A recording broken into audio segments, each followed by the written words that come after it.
বিসমিল্লাহির রহমানির রহিম। আসসালামু আলাইকুম এভরিওয়ান। আশা করি সবাই ভালো আছেন। আলহামদুলিল্লাহ, আল্লাহর অশেষ রহমতে আমরাও ভালো আছি। তো আজকে আমি একটা নিউ ব্লগ নিয়ে এসেছি।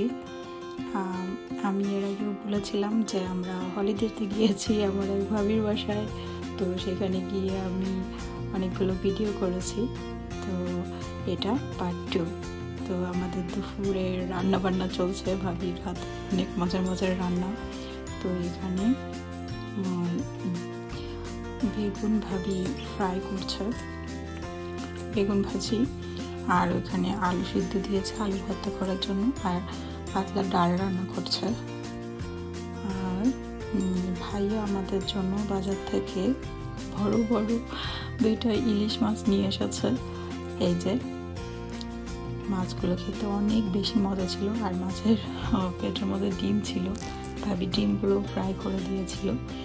তো আমি এর আগের ভিডিওতে দেখিয়েছিলাম আমরা যে ভাবির বাড়িতে বেড়াতে গিয়েছি, ভাবির বাসাটা কেমন, অনেক সুন্দর বাসা। আমি কিছু কিছু ভিডিও করে নিয়ে এসেছি। এটা ভাবির কিচেনের উইন্ডোর উপরে ভাবি কিছু ট্রি রেখেছে, ওটা দেখালাম।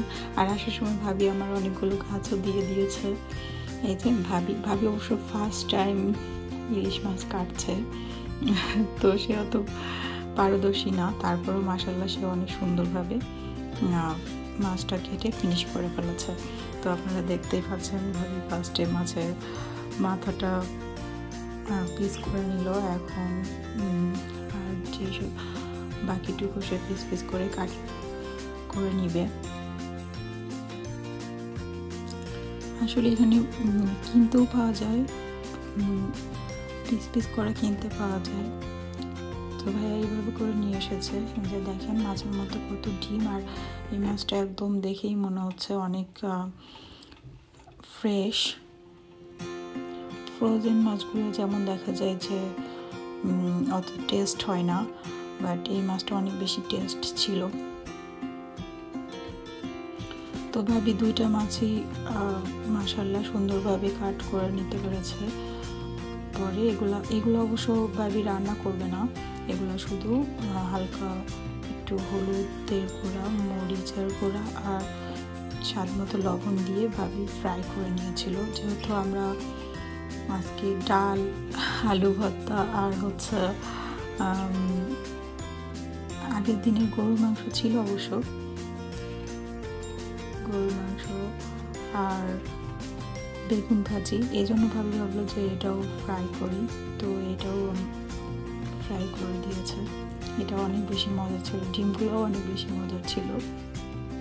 তো ভাবি প্রথমবার কাটা আন্দাজ অনেক বেশি ভালোই কাটতে পারছে মাশাআল্লাহ। আপনারা কমেন্টের মধ্যে জানাবেন যে আমার ভাবির মাছ কাটা আপনাদের কাছে কেমন লেগেছে।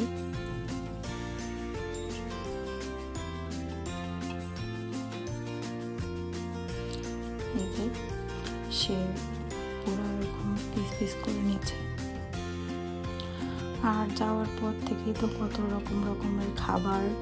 ভাই আবার এখানে লেস্টারে বনফুলের যে সুইটগুলো পাওয়া যায় ওগুলো নিয়ে এসেছিলো, ওগুলো অনেক বেশি মজার ছিল।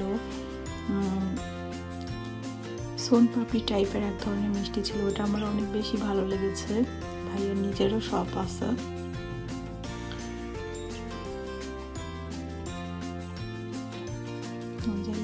এখন লেসটা কাট করে নিচ্ছে ভাবি, এভাবে করে এত বড় পিস করে রেখে দিবে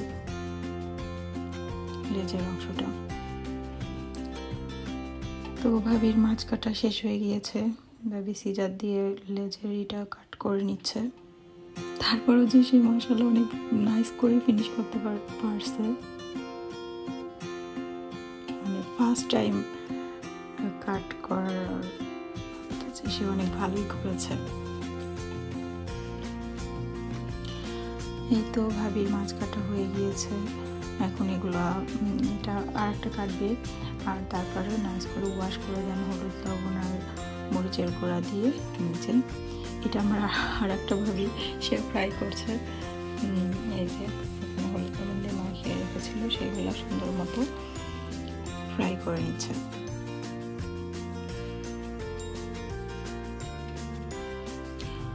ভাবির বাসায় আসলে তো শুধু মজার খাবার, আর বেশি ভালো মনের একজন মানুষ। আর আমার বাচ্চাদের কেউ দেখা যায় যে ভাবির বাসায় গেলে সে একদম পুরো দায়িত্ব নিয়ে নেয় তার সন্তানদের মতো করে, লুক আফটার করে। আমার দেখা যায় কিছুই করা লাগে না, ভাবি সবসময় খাওয়াই দেয় ওনার বাচ্চাদের সাথে করে। সবাই ভাতটা দেখা যায় একই প্লেটে করে নিয়ে একসাথে সবাইকে খাইয়ে দেয়। অনেক মজা করি আমরা আমার ভাবির বাসায় গেলে। এই যে আলু ভর্তা আর বেগুন ভাজির উপরে ভাবি একটু কাঁচামরিচ আর পেঁয়াজ ভাজি করে দিয়ে দিয়েছে, আর একটু ধনেপাতা ছিটিয়ে দিয়েছে। এটা একটা পাতলা ডাল, মসুরের ডাল। তো গরম গরম ভাতের সাথে আমরা এখন এগুলো খাবো।